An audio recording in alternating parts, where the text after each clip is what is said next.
Nigel, could you just quickly introduce yourself and just tell us very briefly answers to those first 2 points on the screen and why we need to understand market trends and insights and the value of holding a mirror up to your organization?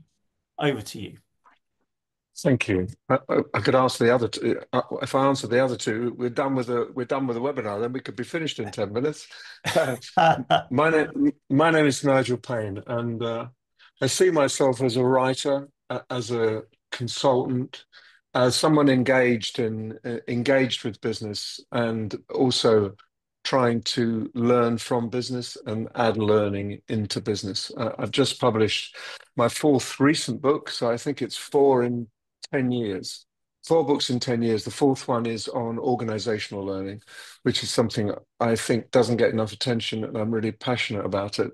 And I really want this book to be a changing point where at least organizational learning gets some attention. Why do you need to understand market trends and insights? Because you should be evidence-based. And the minute you begin to ignore the market, ignore the research, ignore the trends, you begin to lose track of reality, what makes organizations tick. And I think the corollary of that is you disengage from your organization because you don't understand the pressures on it and the driving forces that make particular decisions. You just carry on plowing your own furrow. And I don't think that's, and particularly in this time of turbulence, that is a good and successful career move. And if you're in an organization, I've always found that it's really hard for people to break out of the kind of reflection bubble of greatness. You know, we're good, we're powerful, we do this, we do that, we're market leader. And they never pitch themselves against the real world. And that mirror can be quite unkind sometimes, or it can be extremely kind. But regardless of whether that is an accurate reflection of where you are, it's an important indicator for you. And sometimes a bit of humility is really good for organizations to recognize there are people surging ahead and people who are doing more interesting work or at least doing some interesting work, and you're not quite the bee's knees you thought you were, is incredibly helpful, I think. And it means you have better conversations inside the organization and better conversations outside the organization. So that's why I think those first two things are enormously important and worth reiterating and worth talking about.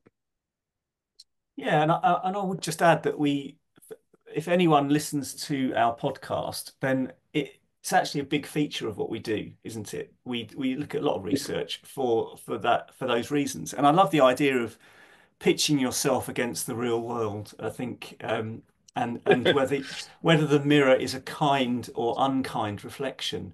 But I think that's really well put. That idea of, kind of placing yourself in the world, where do what you do and how you do it sit against the forces that are around you? And I think that's an element of your book, isn't it?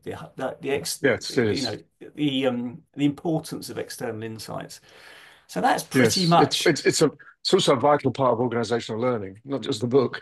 That I yeah. think one of the fundamentals of the model is connecting to the outside world continuously and making sure your organization, in terms of its culture and its processes, reflects what's going on in the outside world.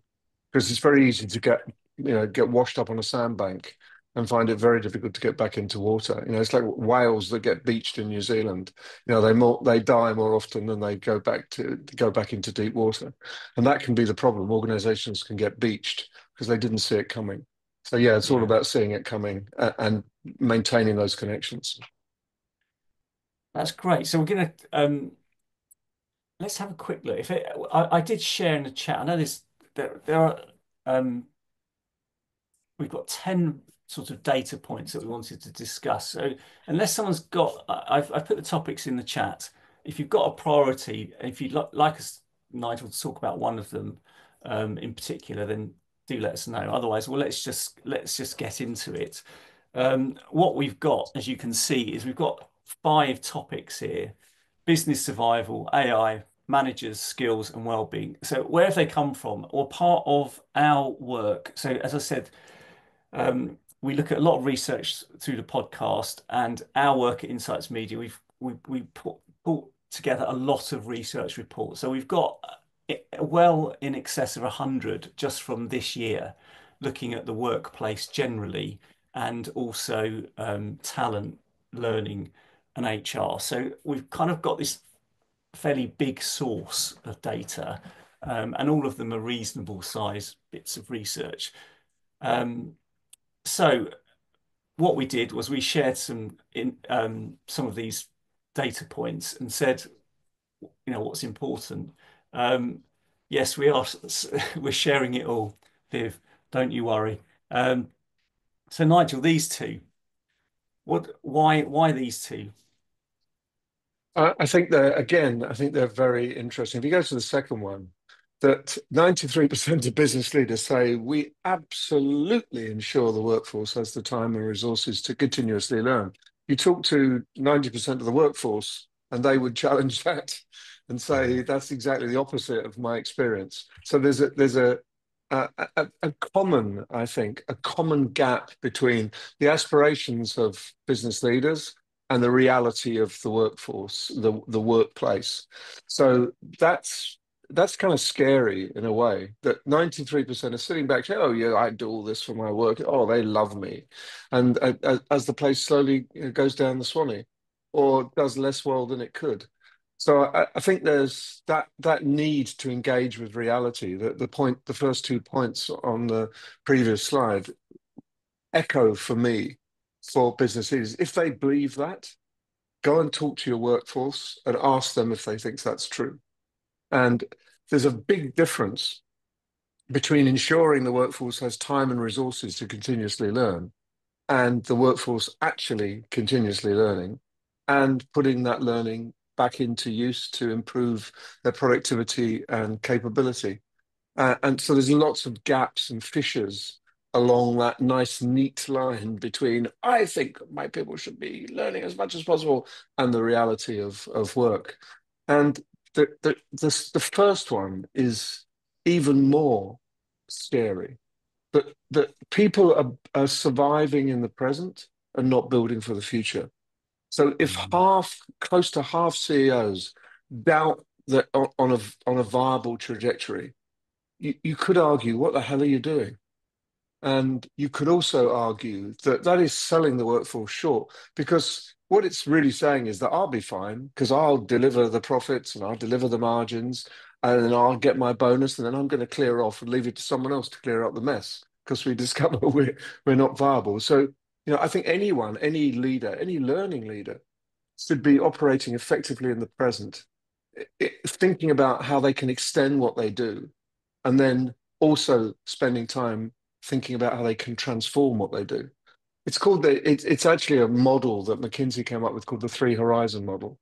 That you should spend most of your time making sure you've got a viable business in the short term, but you've got to be able to extend what you do in the midterm to get more from what you have.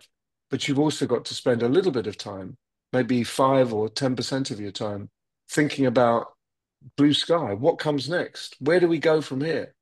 And the reality is that that doesn't happen for most business leaders and CEOs because they're so totally ingrained in survival in the present.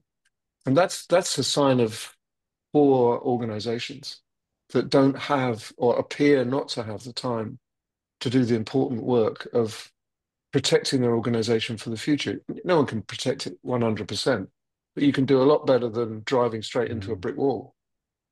Yeah, and I think that whole point about these are very big challenges and big topics. So actually, what you tend to see, what kind of we see in the market is that people don't go there in terms of talking about them, actually sort of sense making in the way that you've just very eloquently described them. Because there is this, if this is a reality, then my challenge would be, why aren't we talking about it? Why can't we say, actually, as a learning team internally, this, we're going to hold the mirror up. We're going to ask employees, we're going to go back to the senior leadership team, and we're going to build a narrative around that, around change.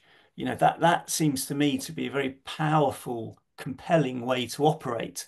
And I think, externally, it's the same thing. It's actually where do we fit into this? What's our point of view here?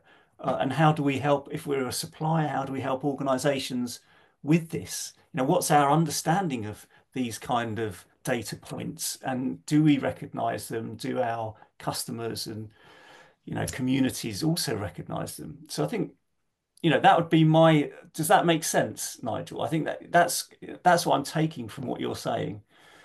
Yeah, makes absolute sense to me. Yeah. Okay. It's So that's it's. been, So I suppose what we're really saying, if you boil it down, is start thinking strategically for part of the time, not tactically. yeah. And we seem to be living in a kind of tactical bubble where everyone is knee-jerk reaction, furiously busy, rushing around, trying to put out fires. And there's very little time to really think about what it might look like. And if an L&D group don't spend time every 6 months dreaming of a completely different future, what would it look like if and what would it look like if Yeah. AI put us out of a job? How would we rebuild from there? And these are really good discussions and valuable discussions. And it Yeah. doesn't matter whether they don't come true. It really doesn't matter. Yeah. Great. Okay. So we couldn't AI. not talk Ha about AI. So here we go. Here's where to start. There's just like literally thousands of data points, tens of research reports all year round. It's just it's a magnet for people's attention. We've picked out three. So what are these telling us, Nigel? They're telling us, if you start again, since we're starting with the third and working backwards, they seem to be telling us that there hasn't been a widespread grasp of AI in business. Individuals are embracing Mm. it, and it helps. I've not. I'm trying to think. I don't think I've ever met a single person who said to me, "Oh, I tried ChatGPT. It was a load of rubbish. It didn't help me at all. It was really confusing, and I hated it. So I don't need it." Everyone I've talked to has said it's either unbelievable or at least amazing, and lots of superlatives between because it helps you Mm. do your job, makes you more productive, cuts time, does a lot of grind and grunch that you don't want to do. So it's fantastic for the individual, but the real benefit of AI is going to be when the business as a whole is enhancing, changing, evolving its processes in order to Mm. make AI work for the business rather than individuals in the business. And that's kind of worrying. And there's also a very worrying trend of you're not allowed, it's too difficult. What about security? All of these concerns, which are like red lights. And the truth is that when you tell your staff you cannot use AI, it's forbidden. You must do things the old way. People just go ahead and do it anyway on their private networks. They Yeah. just do it in the work on 5G or whatever it might be, or from home. You can't stop people, and that's much more dangerous. Have you got a whole bunch of unregistered users doing whatever they feel like, uploading company strategy, yeah, take it. All the latest figures, yes, put them into ChatGPT. They'll tell us. Whereas we know that is slightly insane and not the way to go. But in the face of blank refusal, that's what happens. So, the answer to that is don't blank refuse. Just work out a way of recognizing the importance of AI for individuals and then extrapolating and see the benefits for the whole organization. So it is a Yeah. game changer. And I'm surprised it's 61% of business leaders. That's a pretty low number, in my view. I maybe live in a bubble, but I would say 100% of the people I talk to see it as a game changer. I haven't met anyone who's ever said to me, it's overrated. It's good. It's just a fly by night. Have you? Where is this 39% of business leaders who think it's a load of rubbish? I'd love to know. I haven't met them. They must be around somewhere. Yeah, I think it's, but this slide is kind of the challenge, isn't it, of our times, really. I think it's, It is. It is. so to your point, current state is, some people are calling it AI on the sly. They're basically some of this research shows that, like legal firms, people are just uploading Yeah. documentation and Tons of stuff. Yeah. using the technology to do the heavy lifting for them. So it's happening. I suppose the challenge for learning as a function is that generative AI is in itself a learning tool, and you can't get away from that. It's generative, so therefore you can keep talking to it, and it can give you, better answers, help you. So it's the learning tool that the industry probably wish it had had a long time ago, maybe. Yeah. So, but Yeah. it does sort of then challenge how everything has been done, the way Yeah. the way the learning industry is built, the commercial model around it, especially around content. I mean, there's a lot of challenge in this. But I think it's interesting if you just took it, there's that whole idea of actually it is a learning tool, people are using it. So where does learning sit within all of that? And I think that's kind of what this is saying, isn't it? It's like, well, knowing all this, we need to work out the role of learning when everyone's got a really powerful learning tool on their phone. So, Yeah. which will give them answers to everything potentially. Yeah. Might not be the right answer, but and that might be part of the issue. But I think it's very interesting what you're saying because it's, you know, organizations need to catch up, don't they? Basically, Yes, with I think so, with their where staff, users are. essentially, Yeah, because yeah. people So are running ahead because it is incredibly helpful. And yeah. the more you do it, the more you understand the way prompts work, the more you challenge the AI and say, that's not right. Well, try that. Don't give me any of these hallucinations. Tell it to me straight. Yeah, what is the basis on which you've said that? The more you have that kind of iterative dialogue, the more it delivers for you, and the more almost like it gets to know you. I think that's a slightly dangerous thing to say because it's just a piece of software that doesn't know anything. But it does feel like that. It feels like you're having a genuine conversation, and it gets stuff done. It really gets stuff done. Mm. The number of people who say to me, either officially or unofficially, all my meeting notes are now done by AI. They're brilliant. I can get minutes out in 10 minutes when it used to take me 10 weeks.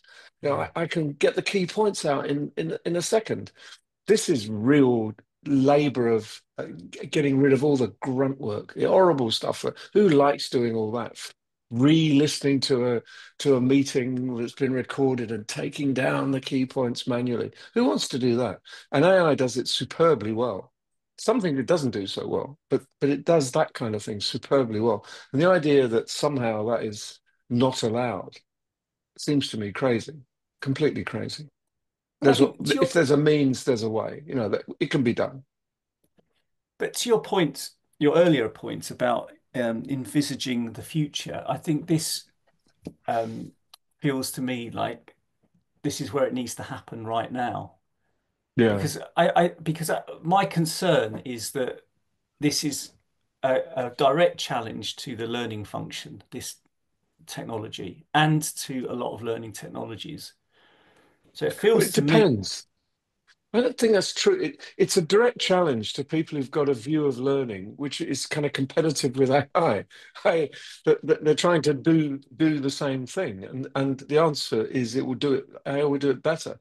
It's complementary, and it should be one of the greatest tools ever because it allows mm, an organization to allow people to self-engineer. They can build themselves, and all learning teams do is facilitate that, manage that process, make sure it's secure, and share some of the learning that comes out. So it shouldn't be seen as a threat. But yes, people see it as a threat. Oh, but go on. yeah, but that's so I completely agree with that. But there's a difference, isn't there, when people have agency to use a particular type of technology to get things done. Yeah, If if learning teams are having to push other technology to get the same thing done in a different way that might not be as effective. That's what I mean. I think it's actually there's a lot of work to be done, but it's actually what's the relationship here between learning professionals and the technology and how people are using it already and how it's going to change processes for the organization. I think that seems Yes. to me to be where the conversation, it is at, but it needs to be there. And I think there's an opportunity there to be leading that, isn't there, in terms of Yes. bringing some sense checking to how humans learn, how AI helps with that, and the shortcomings of it, and the other areas of learning that we also need to facilitate, i.e., human stuff. um, that still doesn't go away. So we can be really strong on having a view on how it all fits together. I mean, do you think that's what we need to be talking about? Yes. Absolutely. Holistic view, systems thinking. You're changing the system. You're not changing people. And if you don't understand that or don't engineer that, it's going to be a car crash. So yes, I completely agree. Yeah, okay. So Viv has got a lots to hand up. Viv, go on. Viv, Come and talk to us. I hope you can hear me. perfectly. I I might be framing this differently, but I think there is a competition for attention between the assets that learning departments own and manage and ChatGPT. And the provocation that I raise is why would you spend 5, 10 minutes on your company's learning experience platform to find a sort of 10-minute module about something when you could get a personalized answer in ChatGPT in a couple of minutes? I think 100% this agree. this massively changes the game in terms of learning departments um, can no longer survive as creators of content and packagers of content unless Mm. that is really specific to the organization's needs and is saving learners lots of time. And I think for a lot of learning departments, this is the opportunity to redefine how they actually add value to their organization's performance. 100%. You're absolutely right, Viv. You're absolutely right. That's what I meant by when I said self-engineering. That you now have a personal learning agent. And if you want to learn something, you can say, I need to know about this, or can you provide me with the latest research, or what do I need to know in order to do this? And you will get an answer in 20 seconds. And that is going to be, and if you get good at asking the right questions, you're going to get far better answers than you would from an LM from an LXP, because the LXP is working in a very narrow, relatively narrow field of endeavor. ChatGPT is working with the infinite, if you like. So yes, this is the real world, and this is what people are going to do. And they're not going to, even if you beg them, they're not going to come back and say, "Oh, I've decided that I must stay loyal to the LXP."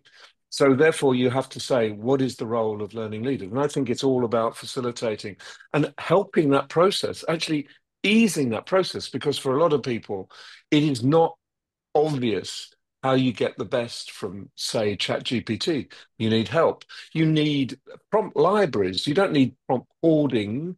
You need to share what works. You need people to let other people know what they've got from this, and therefore they can also build off the back of that. But yes, that changes the game completely.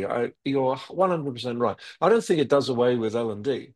I think some people feel it does. I don't think, but for a second it doesn't. But if you just carry on in exactly the same way, you're wasting your time. You're kind of building your own, digging your own grave. Whereas the exciting thing is to engineer all of that explosion of learning, an explosion of competence. And that's what you're saying. There's a vision here where when teams need more skills, they can work together to grow those skills and they can do it themselves and do it brilliantly and do it very effectively. And they don't need a mediator. They don't need a third person. They don't need permission. It's just there. And for Mm. me, this is one of the most exciting things possible in terms of increasing productivity. And it is a challenge for L&D, but L&D should be embracing this and seeing it as exciting and not see it as this is a threat. We're going to kill AI in our organization to protect them ourselves. It's too much of a multi-headed gorgon now to be killed off. You can't do it. I think that's absolutely impossible. I don't. I think it's a really great point. Viv, I It's a like the really good idea, point. and thanks for sharing that link. I'll go and have a read of Yeah. that later. The that idea of redefining how learning teams add value, I think that's also something on the supply. That's the industry whole challenge, I think. But I think that's what people need to be talking about. We're talking about shaping what you're having to say for yourself in the year ahead. And I think that is where the conversation needs to be, rather than specific use of AI, because the whole organization is currently using it and working out how to use it to do their jobs better. That's a learning Yeah, thing. They're already of doing course it that. is. If that so Of course it is. if that's already happening, then surely it's a point of understanding how that's happening and how that could be improved, as you have said, but also saying, well, this is clearly redefining our role. Yeah. What does it mean for us? Because it doesn't mean we don't have a job. It does mean you don't have a job if you don't actually engage with the fact that things have really are shifting. So I think you have to be engaged with it and start to show um, how what you bring can really add that value to what's going on with this technology. So I think it's a great point about redefining value, and I think that's Yeah. what It people need is. to be talking about in the year ahead. I think it's hard You're though. accelerating. You're accelerating the process, Viv, not trying to block it or slow it down. Yeah, interesting. Okay, so that's should we move on? That I know we've got 15 minutes left. We've got Yeah. through AI, which arguably was the one of the many big ones, but actually I find this interesting because it's just persistent. You know, tell us about this, Nigel. But this seems to be an area that just is always challenging. Yeah, I think it's my belief is that the first thing you've got to do is make people conscious managers, and they're unconscious managers. They do their job, and on the side they have all this rubbish that they have to deal with, all these nitty gritty human problems, these forms to fill in, these processes to fulfill, these anxieties to quell, this discipline to deliver, or whatever it might be, and they find that stressful and difficult and not particularly fun. And largely they do that unassisted until things go wrong, and then the world comes down on like a ton of bricks. That's grossly unfair. So I think that 90%, sorry, 50% of managers do not receive any support from their organization is crazy. You know, you're putting people in charge of people. That is a recipe for disaster. If you just do that Mm. without any kind of preparation and just say, Monday you're one of the team, Tuesday you're running the team. What could possibly go wrong? And the result is a catastrophe of brutalized people, toxic workplaces, bullying, bad behavior, fear, and all the other things that destroy productivity. So if you're going to have managers, you have to put them in the right position with the right kind of skill set and the right kind of attitude and values. You don't just take people off the street and tell them to run a nuclear power station. They have to be developed in order to be able to do that. And I know you can't equate people with nuclear power stations, but you get a similar kind of explosion when things go wrong. And if you're a manager, the worst feeling in the world is to feel you've lost the team and everything's gone horribly wrong and people are accusing you of X or Y or Z and you don't know what to do. You're in deep. And at that point, it's really hard to pull back from that. And that's when people leave. They just say, right to hell. So good people wasted, good opportunities thrown down the drain simply for want of, just a farthing of development and a modicum of support. And the idea that you let a new manager in with no mentoring, no support, no one to follow, no one to apprentice with is just crazy. But it clearly goes on all the time, and I it's think, it's a tragedy, I think, my humble but, opinion. but in terms of, the narrative that you might be building over the coming months, I think that, for me, this is like an absolute opportunity for people to be, it's a very clearly defined audience. So that means you can really, if you're internal, you can be talking to those people. You can look at what needs to be done to support them, and you can see what happens over time in terms of the impact that has had on them and their team. So I think Yeah, it's it's it's a true. really, really important group of people within the organization.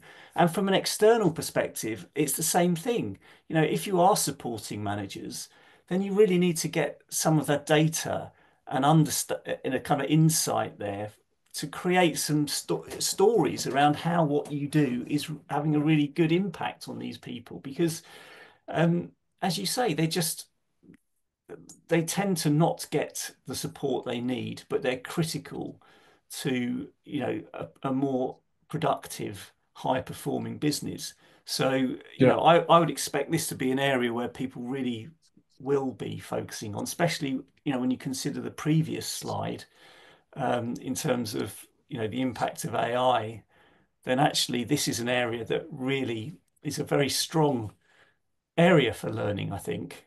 Um, and it's not going to go away. yeah. And there's The other technology thing, in gone. I was just going to say, the other really important point is don't put people through a sausage machine of management 101 because it doesn't Yeah, work. yeah, We manage in context. We manage a yeah, particular group of people in a particular organization. That is not the same regardless of where you are.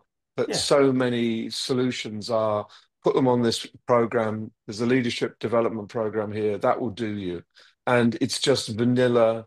And in my experience and from the research from my whatever book it was, my second book, it doesn't work. It just doesn't mm, work. It's catastrophic waste of money because yeah, the context is everything. In this yeah, context is everything. yeah. Sorry I interrupted you, Martin. That's fine. We've only got 9 minutes left, Nigel. So I'm going to keep. Right. Oh, wait a minute. So I think that is Skills where and we've. well-being. Well, let's try and knock those off together then in the time I've Yeah. got left. That's a So really good idea. skills is a bit. That's become uber fashionable term this over the last couple of years, isn't it? So, Uh, has it? Oh, I've not noticed. so, so what do why this? What's this data telling us? I suppose what it's telling us is that there's a dream of an actively dynamic development of skills that's supposed to be going on in organizations.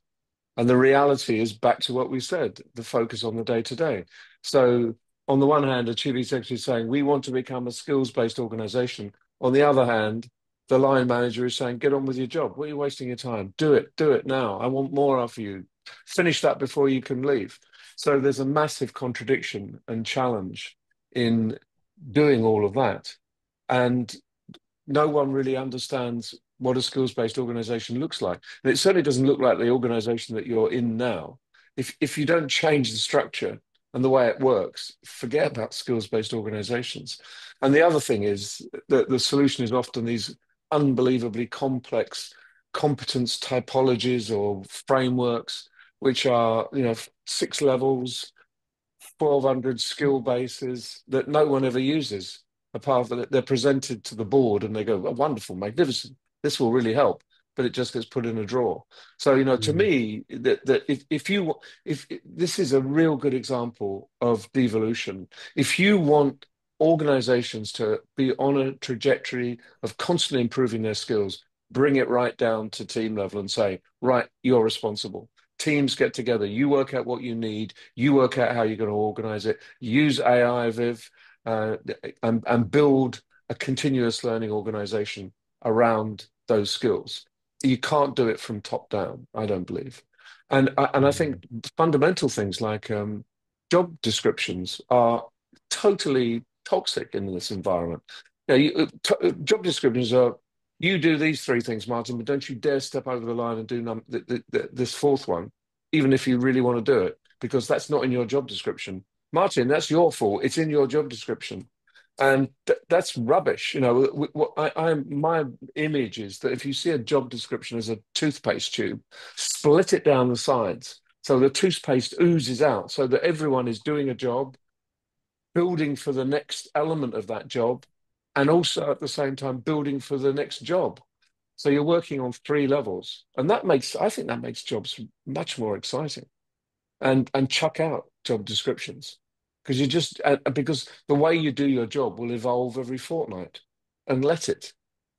And if and if Martin wants to be the quant guy, and Roisin wants to be the qual person, good, that's fine.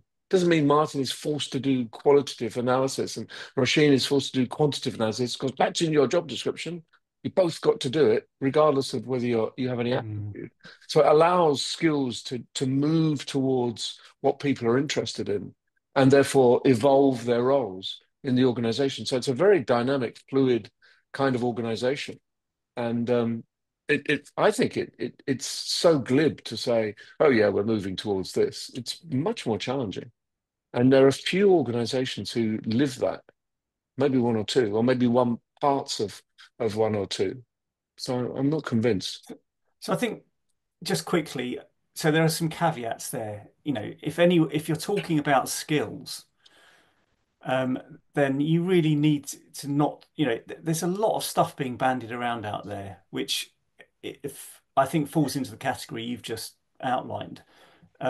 It's difficult. It's maybe team level based stuff. So I think if you're going to be talking about skills, then I think it's really important that there's that kind of understanding, that foundational understanding of the implications of what it might mean in the context Yeah, of your organization, rather than it's like an SEO term online almost. It's like we just put skills, organization, skills based this, and then hopefully yeah, that will grab us some attention, when in actual fact it's all a bit smoke and mirrors, really. That's the reality. So I would caution how you step into that in the coming months, because I already see practitioners calling it out online, just saying, this yeah, is, people are making claims about what the technology can do, and they're asking whether that's actually true, for example. yeah, So yeah. yes, I think, it's a really good and useful message. So we've got a couple of minutes. So we end on well-being, and I thought it's quite interesting because when I went to Learning Technologies earlier in the year, it started with well-being, and I think this is really an interesting area because those two stats are really interesting, but actually it They goes to are. the heart of the employee experience. This is a massive, massive area which I don't think people are really talking about, or they're not framing the conversation around this. And I think it really should be. Anyway, Nigel, what are your Yeah, thoughts? it's pretty shocking, really, that where we talk so much about well-being and care and adequate support and mental as well as physical health in the workplace, then you get 21% feeling that their organization means it. And that means nearly 80% don't believe a word of it. And 40% believe that the process of work is destroying their life. It's not helping their wealth, health, and happiness. It's helping them exist. So both of those Mm. things are deeply shocking. And I think there's a massive sea change in sight. And it's partly that there be legislative frameworks which will make this happen. But I think much more people realize that the incredible negative impact of this in terms of productivity, in terms of overall happiness, in terms of team engagement. Now, no member of a team wants to see someone broken by the process of work. That's just horrible, but it Mm. happens all the time. So I'm horrified by that, but I understand the reality. And I think, in some ways we should reverse it and started with well-being, because well-being Mm. underpins all the things we've talked about up Yeah. until now, I Yeah. think. And I think we need to be talking about it more and more, and it is talked about more. I think, that's a really good shift that's happened over the last 10 Yeah, years it's or so. at least it's being talked about. Yeah. Yeah, yeah, people, but I think, organizations and the functions within them need to be talking about them more as well, taking Yeah, more of a I agree. proactive role. I think they are, but you're right. How can you achieve everything we've been talking about so far today without having um, workers who are happy, want to go to work, feel like they're, doing a good job, Mm. productive, rewarded for it, feel like, they're cared for in the And workplace. they work for an organization which cares about the community, cares about the Yeah. welfare of its supply line, its logistics, all of that kind of stuff. Yeah, Mm. these are big, big, important topics. And on that point, Martin, I think I've got to jump into a conference in Germany now. So if you forgive me, and I'll go, and could you